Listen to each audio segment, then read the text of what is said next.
Good morning students. ഇന്ന് നമ്മൾ പഠിക്കാൻ പോകുന്നതെന്ന് പറയുന്നത് HSC അതായത് ഹയർ സെക്കൻഡറി എഡ്യൂക്കേഷന്റെ +2 വിഭാഗത്തിൽ ഇംഗ്ലീഷിനകത്ത് യൂണിറ്റ് 2ന്റെ പേര് ഹൈറ്റ്സ് ഓഫ് ഹാർമണി എന്നാണ്.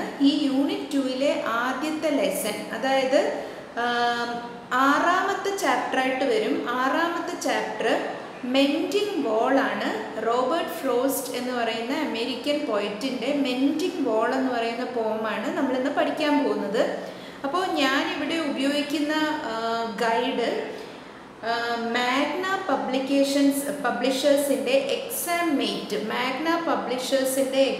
മേറ്റ് എന്ന് പറയുന്ന ഗൈഡാണ് ഞാനിവിടെ ഉപയോഗിക്കുന്നത്. അപ്പോൾ ഈ പോം പഠിക്കുന്നതിന് മുന്നേ നിങ്ങളുടെ കയ്യിൽ ഈ പോമിൻ്റെ ടെക്സ്റ്റ് ആവശ്യമാണ്. അപ്പോൾ അത് നിങ്ങൾക്ക് ടെക്സ്റ്റ് കിട്ടിയിട്ടുണ്ടെങ്കിൽ ആ ടെക്സ്റ്റ് നോക്കുക. ഇല്ലയെന്നുണ്ടെങ്കിൽ ഗൂഗിളിനകത്ത് മെൻഡിങ് വോൾ പോം എന്ന് ടൈപ്പ് ചെയ്യുമ്പോൾ അതിൻ്റെ ഇമേജസ് ക്ലിക്ക് ചെയ്താൽ ആ ഒറിജിനൽ പോം നമുക്ക് കിട്ടും. അപ്പം ഞാൻ അങ്ങനെയാണ് ആ പോം എടുത്ത് കോപ്പി ചെയ്ത് ഞാൻ ഉപയോഗിക്കുന്നത്. കാരണം ഈ ഗൈഡിനകത്ത് ഒറിജിനൽ പോം കൊടുത്തിട്ടില്ല. അപ്പോൾ നമുക്ക് ഈ പോയത്തിലേക്ക് വരാം. അപ്പോൾ ഈ പോം പഠിക്കുന്നതിന് മുന്നേ ഈ പോമിൻ്റെ ഒരു ഐഡിയ, അതിൻ്റെ ഒരു പശ്ചാത്തലം നമുക്ക് മനസ്സിലാക്കാം. ഇതിനകത്ത് എന്താണ് സംഭവിക്കുന്നതെന്ന് പറഞ്ഞാൽ റോബർട്ട് ഫ്രോസ്റ്റ് എന്ന് പറയുന്ന പോയറ്റ് സ്പ്രിംഗ് സീസണിൽ തൻ്റെ മതിൽ നന്നാക്കാനായിട്ട് ഇറങ്ങി പുറപ്പെട്ടിരിക്കുകയാണ്. മെൻഡിങ് എന്ന് പറഞ്ഞാൽ റിപ്പയർ ചെയ്യുക എന്നാണ് അർത്ഥം. അപ്പോൾ എല്ലാ വർഷവും സ്പ്രിംഗ് സീസണിലാണ് ഈ വോള് റിപ്പയർ ചെയ്യാനായിട്ട് ഇദ്ദേഹം ഇറങ്ങി പുറപ്പെടുന്നത്. ആ സമയത്ത് അദ്ദേഹത്തിൻ്റെ നെയ്ബർ ഒരു കുന്നിൻ്റെ മറുവശത്താണ് താമസിക്കുന്നത്. ആ നെയ്ബറിനോട് അറിയിച്ചിട്ട് ഇവർ രണ്ടുപേരും കൂടി ഒരു ദിവസം മീറ്റ് ചെയ്യുന്നു. അപ്പോൾ ഈ മതിലിൻ്റെ അപ്പുറവും ഇപ്പുറവും നിന്നിട്ടാണ് ഇവർ ഈ മതിൽ റിപ്പയർ ചെയ്യുന്നത്. അതായത് ഈ നെയ്ബറും റോബർട്ട് ഫ്രോസ്റ്റും കൂടിയാണ് ഈ ഒരു പരിപാടി ചെയ്യുന്നത്. അപ്പോൾ റോബർട്ട് ഫ്രോസ്റ്റിന് ഒരു ആപ്പിൾ തോട്ടവും നെയ്ബറിന് ഒരു പൈൻ മരത്തിൻ്റെ ഒരു തോട്ടവുമാണ് ഉള്ളത്. അപ്പോൾ ഇവർ രണ്ടുപേരും കൂടി ഇത് നടന്ന് ഈ മതിലിൻ്റെ ആ മതിൽ എങ്ങനെയാണ് ഇരിക്കുന്നത് അതിൻ്റെ ഒപ്പം ഇങ്ങനെ നടക്കുമ്പോൾ അവിടെ ഈ മതിൽ ഇടിഞ്ഞ് കിടക്കുന്നത് കാണുകയാണ്. അപ്പോൾ ഇവർ രണ്ടുപേരും കൂടി ആ കല്ലുകളൊക്കെ പെറുക്കി വെച്ച് ഈ ഒരു മതിൽ റിപ്പയർ ചെയ്ത് പോവുകയാണ്. അപ്പോൾ റോബർട്ട് ഫ്രോസ്റ്റിൻ്റെ ഒരു തിയറി എന്താണെന്ന് പറഞ്ഞാൽ മതിലുകളുടെ ആവശ്യമില്ല എന്നുള്ളതാണ് അദ്ദേഹത്തിൻ്റെ തിയറി. അദ്ദേഹം പറയുന്നത് ഇപ്പോൾ രണ്ട് പേരുടെ പറമ്പിൽ ഇപ്പോൾ പശുക്കളോ അങ്ങനെ എന്തെങ്കിലും ഉണ്ടെങ്കിൽ നമുക്ക് മതിലിൻ്റെ ആവശ്യമുണ്ട്. കാരണം ഈ പശു പോയിട്ട് അയൽപക്കക്കാരൻ്റെ പറമ്പിലെ തോട്ടത്തിലെ വിളകൾ നശിപ്പിക്കുകയോ ചെടികൾ നശിപ്പിക്കുകയോ ഒക്കെ ചെയ്യും. അപ്പോൾ അങ്ങനെയാണെങ്കിൽ മതിൽ അത്യാവശ്യമാണ്. പക്ഷേ ഈ പശുക്കളൊന്നും ഇല്ലാത്ത സ്ഥിതിക്ക്, അതായത് റോബർട്ട് ഫ്രോസ്റ്റിൻ്റെ ആപ്പിൾ തോട്ടവും നെയ്ബറിൻ്റെ പൈൻമരത്തോട്ടവും, ഈ രണ്ട് തോട്ടങ്ങളും പരസ്പരം അങ്ങോട്ടും ഇങ്ങോട്ടും ഒരു ഉപദ്രവവും ചെയ്യില്ല. അപ്പോൾ അങ്ങനെയുള്ള സ്ഥിതിക്ക് അവിടെ ഒരു മതിലിൻ്റെ ആവശ്യമില്ല എന്നാണ് അദ്ദേഹത്തിൻ്റെ തിയറി. എന്നാൽ നെയ്ബർ നേരെ ഓപ്പോസിറ്റാണ്. നെയ്ബറിൻ്റെ തിയറി എന്താണെന്ന് പറഞ്ഞാൽ അദ്ദേഹം പറയുന്നത് good fences make good neighbours എന്നാണ്. അതായത് നല്ല ഉറപ്പുള്ള മതിലുകൾ നല്ല അയൽപക്കങ്ങൾ ഉണ്ടാക്കും എന്നുള്ള ഒരു പുരാതനമായിട്ടുള്ള അല്ലെങ്കിൽ ഒരു പ്രാകൃതമായിട്ടുള്ള ഒരു തിയറിയാണ് നെയ്ബർ വെച്ച് പുലർത്തുന്നത്. അപ്പോൾ ഈ കവിതയിൽ നമുക്ക് ഈ രണ്ട് ഐഡിയോളജീസും തമ്മിലുള്ളൊരു ക്ലാഷ് നമുക്ക് കാണാം. അതായത് അദ്ദേഹത്തിൻ്റെ തിയറി എന്ന് പറഞ്ഞാൽ നമ്മുടെ പറമ്പിൽ കെട്ടുന്ന മതിലെന്ന് പറഞ്ഞാൽ നമ്മൾ മനസ്സിൽ കെട്ടുന്ന മതിലാണ്. അതായത് രണ്ട് മനുഷ്യർക്കിടയിൽ കെട്ടുന്ന ഒരു ബാരിയറാണ് ഈ മതിൽ എന്നുള്ളതാണ് റോബർട്ട് ഫ്രോസ്റ്റിൻ്റെ തിയറി. അപ്പോൾ ഇതാണ് ഈ കവിതയുടെ ഒരു പശ്ചാത്തലം. അപ്പോൾ നമുക്ക് ഈ കവിതയിലേക്ക് വരുന്നതിന് മുന്നേ നമുക്ക് റോബർട്ട് ഫ്രോസ്റ്റിനെ പറ്റി രണ്ട് വാക്ക് മനസ്സിലാക്കാം. റോബർട്ട് ഫ്രോസ്റ്റിൻ്റെ full name Robert Lee Frost എന്നാണ്. അദ്ദേഹം ജനിച്ചിരിക്കുന്നത് 1874 മരണം 1968 He is a world famous American poet. He lost his father at a tender age and started writing poems from his school days onwards. He did various jobs such as that of a mill hand, news paper reporter and teacher. ഒരു മില്ലിൽ work ചെയ്തിട്ടുണ്ട് അദ്ദേഹം, ഒരു ടീച്ചറായിട്ട് അദ്ദേഹം ജോലി ചെയ്തിട്ടുണ്ട്, ഒരു ന്യൂസ് പേപ്പറിൽ വർക്ക് ചെയ്തിട്ടുണ്ട്. Frost is well known as A regional poet, A farmer poet etcetera. അതായത് ആ ഒരു പ്രദേശത്തിൻ്റെ കവി അല്ലെങ്കിൽ കൃഷിക്കാരുടെ കവി എന്നൊക്കെ അദ്ദേഹം അറിയപ്പെടുന്നുണ്ട്. His works include Mountain Interval, New Hampshire, A Further Range, A Mask of Reason, Steeple Bush, A Mask of Mercy and Complete Poems. ഇതൊക്കെയാണ് അദ്ദേഹത്തിൻ്റെ ഫേമസ് ആയിട്ടുള്ള വർക്കുകൾ. ഇനി നമുക്ക് ഈ പോമിലേക്ക് വരാം. ഈ പോം തുടങ്ങുന്നത് ഇങ്ങനെയാണ്: Mending Wall by Robert Frost. അപ്പോൾ ഞാൻ ഈ പോം വായിക്കുമ്പോൾ നിങ്ങളുടെ കയ്യിലുള്ള ടെക്സ്റ്റ് നോക്കി വരികളുടെ അർത്ഥം മനസ്സിലാക്കേണ്ടതാണ്. പോം ഇങ്ങനെയാണ് തുടങ്ങുന്നത്: something there is that doesn't love a wall, that sends the frozen ground swell under it and spills the upper boulders in the sun. അതായത് റോബർട്ട് ഫ്രോസ്റ്റ് പറയുകയാണ്, something there is that doesn't love a wall. മതിലുകൾ ഇഷ്ടപ്പെടാത്ത എന്തോ ഒന്ന് ഭൂമിയിലുണ്ട്. ആ എന്തോ ഒന്നാണ് എന്ത് ചെയ്യുന്നത്? ഈ മതിലുകളെയൊക്കെ പൊളിച്ചു കളയുന്നത്. That sends the frozen ground swell under it. അതായത് മതിലുകൾക്ക് താഴെയുള്ള തണുത്തുറഞ്ഞ ആ ഒരു frozen ground swell under it. Swell എന്ന് പറഞ്ഞാൽ അത് ഉയർന്നു പൊങ്ങി വന്ന് ഈ മതിലുകളൊക്കെ ഇടിച്ചു കളയുന്നു. And spills the upper boulders in the sun. അതായത് ബോൾഡർ എന്ന് പറയുന്നത് ഈ മതിലുകളിൽ ഉപയോഗിച്ചിരിക്കുന്ന കല്ലുകളാണ്. ഈ കല്ലുകളെയൊക്കെ സ്പില്ല് ചെയ്ത് കളയുകയാണ്, അല്ലെങ്കിൽ തെറിപ്പിച്ച് കളയുകയാണ് സൂര്യനിലേക്ക്, അല്ലെങ്കിൽ ആ ഒരു സൂര്യപ്രകാശത്തിലേക്ക് ഇങ്ങനെ പൊട്ടിത്തെറി പോലെ തെറിപ്പിച്ച് കളയുന്ന എന്തോ ഒന്ന് ഉണ്ട്. And makes gaps even two can pass abreast. അതായത് മതിൽ പൊളിഞ്ഞിട്ട് വലിയ വലിയ ഗ്യാപ്പുകൾ ഉണ്ടാക്കിയാണ്. എങ്ങനത്തെ ഗ്യാപ്പുകൾ? രണ്ടാൾക്കാർക്ക് നിരന്ന് സഞ്ചരിച്ചു പോകാവുന്ന. എബ്രസ്റ്റ് എന്ന് പറഞ്ഞാൽ നിരയായിട്ട് ഒരാളുടെ അടുത്ത് മറ്റേയാൾ ആ രീതിയിൽ സഞ്ചരിച്ചു പോകാവുന്ന അത്രയും വലിയ ഗ്യാപ്പുകൾ ഉണ്ടാക്കുന്ന രീതിയിൽ മതിലിനെ പൊട്ടിച്ചു കളയുന്ന എന്തോ ഒരു ശക്തി ഈ ഭൂമിയിൽ ഉണ്ട്. The work of hunters is another thing. അദ്ദേഹം പറയാണ് വേട്ടക്കാരുടെ പണിയാണ് മതിൽ പൊട്ടിച്ചു കളയുന്ന മറ്റൊരു ശക്തി എന്ന് പറയുന്നത് ഈ വേട്ടക്കാരാണ്, ഹണ്ടേഴ്സാണ്. അവരെന്താണ് ചെയ്യുന്നത്? I have come after them and made repair. അതായത് ഈ ഹണ്ടേഴ്സ് പൊളിച്ചു കളഞ്ഞതിന് ശേഷമാണ് ഞാനിവിടെ വന്നിരിക്കുന്നത്. എന്തിനു വേണ്ടി വന്നിരിക്കുന്നത്? ഈ മതിൽ റിപ്പയർ ചെയ്യാൻ വേണ്ടി വന്നിരിക്കുന്നത്. Where they have left not one stone on a stone. അവരെങ്ങനെയാണ് ഈ മതിൽ പൊട്ടിച്ചിട്ടിരിക്കുന്നത്? ഒരു കല്ലിന് മേലെ ഒരു കല്ല് പോലും വീഴാത്ത രീതിയിൽ, അതായത് അത്രയ്ക്കും ചിതറി തെറിപ്പിച്ച് കളയുന്ന രീതിയിലാണ് അവർ ഈ മതിലുകൾ പൊളിച്ച് ഇട്ടിരിക്കുന്നത്. But they would have the rabbit out of hiding. അവരെന്തിനു വേണ്ടിയിട്ടായിരിക്കും ഈ മതിലുകൾ ഇങ്ങനെ പൊളിച്ചിട്ടിരിക്കുന്നത്? ഒളിച്ചിരിക്കുന്ന മുയലുകളെ പിടിക്കാൻ വേണ്ടിയിട്ടായിരിക്കും. But they would have the rabbit out of hiding. Hide ചെയ്തിരിക്കുന്ന റാബിറ്റുകളെ പുറത്ത് ചാടിക്കാനാണ് അവർ ഈ മതിലുകളൊക്കെ പൊട്ടിച്ചിട്ടിരിക്കുന്നത്. To please the yelping dogs. വേട്ടക്കാർ ഉപയോഗിക്കുന്ന നായ്ക്കളുണ്ട്, വേട്ട നായ്ക്കൾ. അപ്പോൾ ഈ വേട്ടക്കാരുടെ നായ്ക്കളെ സന്തോഷിപ്പിക്കാൻ വേണ്ടിയിട്ട് എങ്ങനെയുള്ള ഡോഗ്സ്? എൽപ്പിംഗ് ഡോഗ്സ്, അതായത് കുരയ്ക്കുന്ന നായ്ക്കളെ സന്തോഷിപ്പിക്കാൻ വേണ്ടിയിട്ടാണ് അവർ ഈ മതിലുകൾ പൊളിച്ചിടുന്നത്. അതായത് ഈ മതിലുകൾ പൊളിക്കുമ്പോൾ മുയലുകൾ പുറത്ത് ചാടുകയും നായ്ക്കൾ ചെന്ന് മുയലുകളെ പിടിച്ചുകൊണ്ട് വരികയും ചെയ്യും. The gaps I mean, no one has seen them made or heard them made. അതായത് ഈ ഗ്യാപ്പുകൾ ഉണ്ടാവുന്ന പ്രക്രിയ ആരും കാണുന്നില്ല. അതായത് ഈ മതിലുകൾ പൊളിയുന്നത് എങ്ങനെയാണെന്ന് നമ്മൾ ആരും കാണുന്നില്ല. പക്ഷെ സ്പ്രിംഗ് സീസണിൽ ചെന്ന് നോക്കുമ്പോൾ അവിടെ മതിലുകൾ പൊളിഞ്ഞു കിടക്കുകയാണ്. അപ്പോൾ കവിയുടെ ചിന്തയാണ് നമ്മൾ ഈ കാണുന്നത്. But a spring mending time we find them there. എന്നാൽ സ്പ്രിംഗ് സീസണിൽ, അതായത് വസന്തകാലത്തിൽ ആ ഒരു മെൻഡിങ് ടൈം, മതിൽ റിപ്പയർ ചെയ്യാനായിട്ട് ചെല്ലുമ്പോൾ നമ്മൾ കാണുന്നു മതിൽ അവിടെ പൊളിഞ്ഞു കിടക്കുന്നത്. അടുത്ത വരി ഇങ്ങനെയാണ്: I let my neighbour know beyond hill. അതായത് ഈ കുന്നിന് മറുവശത്ത് താമസിക്കുന്ന എൻ്റെ നെയ്ബറിനെ ഞാൻ അറിയിക്കും, നമുക്ക് മതിൽ റിപ്പയർ ചെയ്യാൻ പോകാം എന്നുള്ള കാര്യം അറിയിക്കും. And on a day we meet to walk the line. എന്നിട്ട് ഒരു ദിവസം ഞങ്ങൾ രണ്ടുപേരും കൂടെ തീരുമാനിച്ച് ഞങ്ങൾ മീറ്റ് ചെയ്യുന്നു. എന്നിട്ട് ഈ ലൈനിനൊപ്പം ഞങ്ങൾ നടക്കുന്നു, അതായത് മതിലിനൊപ്പം. നെയ്ബറിൻ്റെ പറമ്പിലൂടെയും റോബർട്ട് ഫ്രോസ്റ്റ് അദ്ദേഹത്തിൻ്റെ ആപ്പിൾ തോട്ടത്തിലൂടെയും നടക്കുന്നു. And set the wall between us once again. അപ്പോൾ ഒരിക്കൽ കൂടി ഈ മതിൽ ഞങ്ങളുടെ, അതായത് എൻ്റെയും എൻ്റെ നെയ്ബറിൻ്റെയും ഇടയ്ക്ക് കൂടി പോകുന്ന ഈ മതിൽ റിപ്പയർ ചെയ്യാനായി ഞങ്ങൾ വീണ്ടും മീറ്റ് ചെയ്യുന്നു. We keep the wall between us as we go. അപ്പോൾ ഞങ്ങൾ നടന്നു പോകുന്നതിനൊപ്പം ഞങ്ങൾ ഈ മതിൽ റിപ്പയർ ചെയ്ത് പോകുന്നു.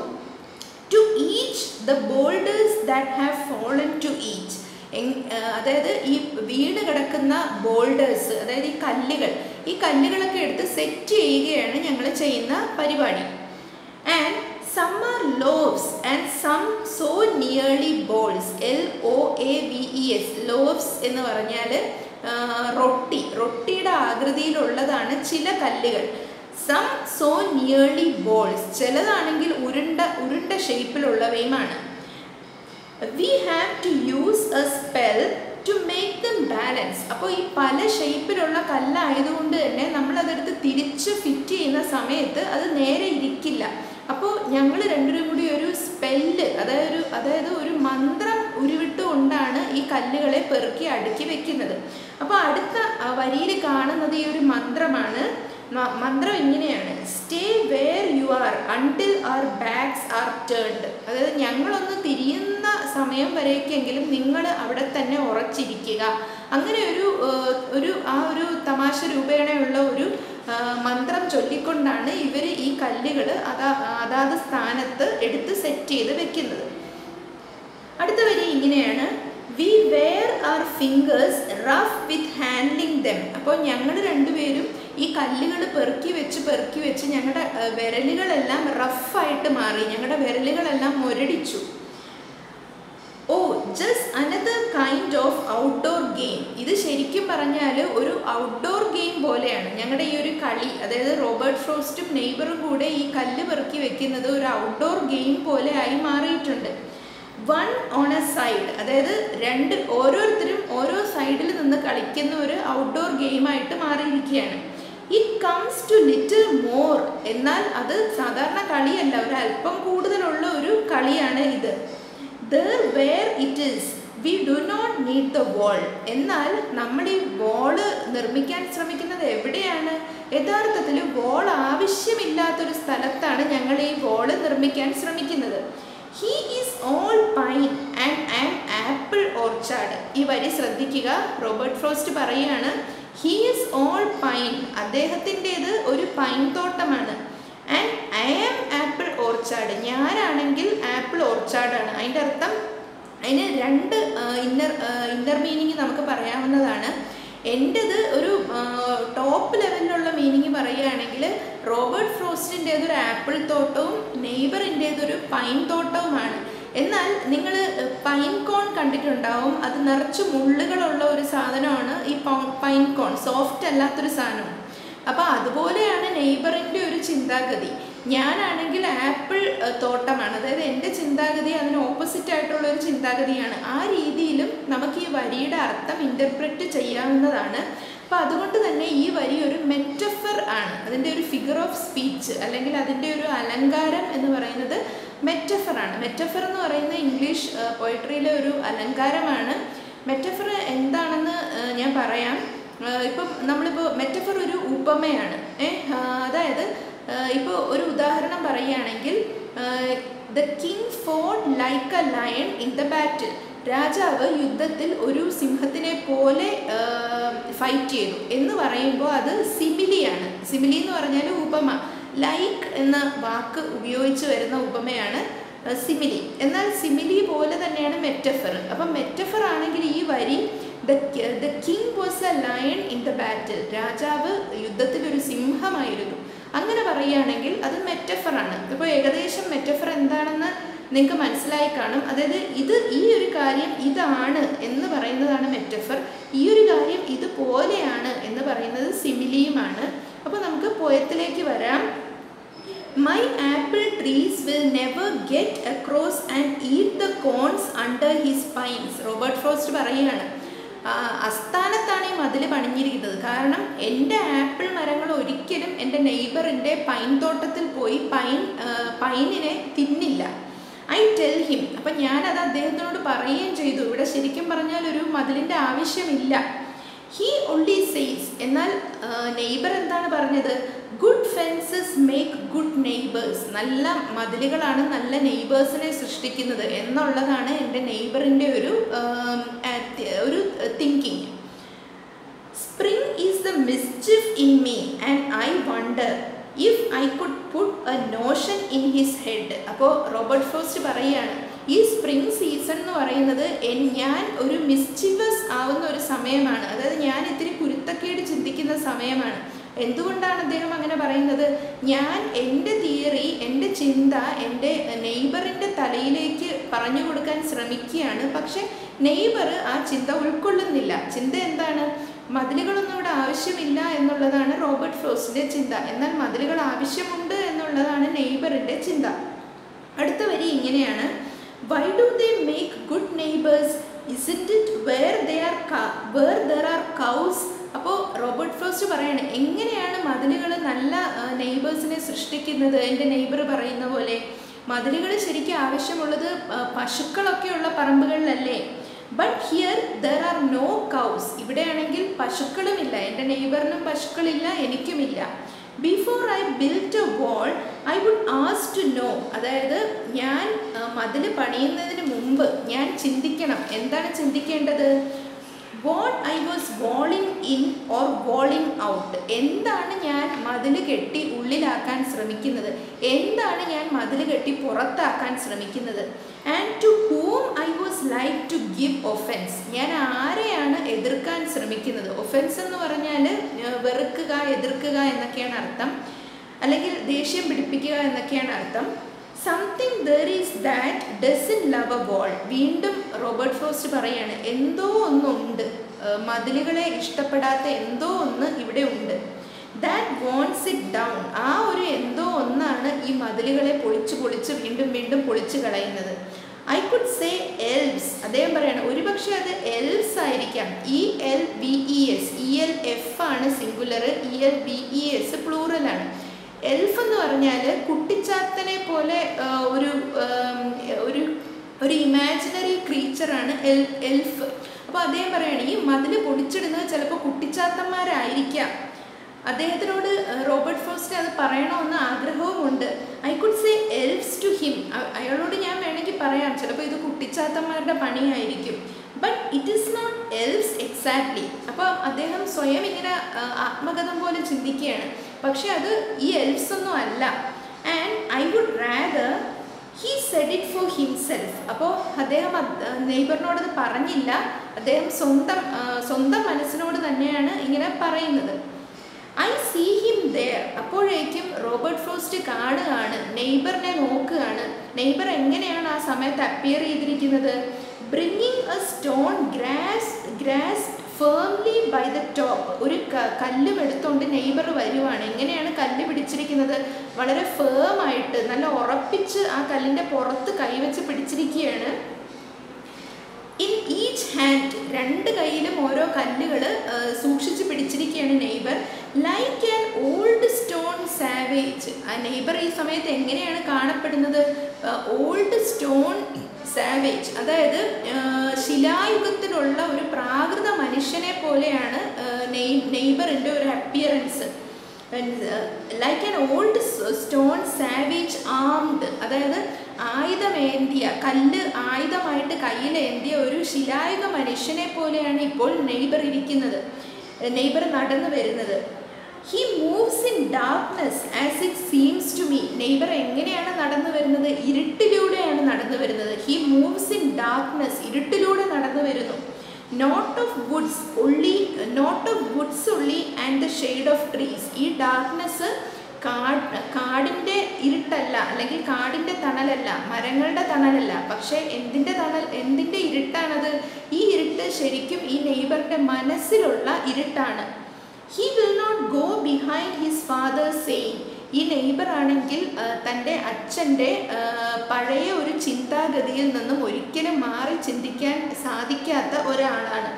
And he likes having thought of it so well. ആ ഒരു ചിന്താരീതി വളരെയധികം ഇഷ്ടപ്പെടുകയും അതിനെ മുറുകി പിടിക്കുകയും ചെയ്യുന്ന ഒരു നെയ്ബറാണ് റോബർട്ട് ഫ്രോസ്റ്റിനുള്ളത്. ഏതാണ് ആ ഒരു ചിന്താഗതി?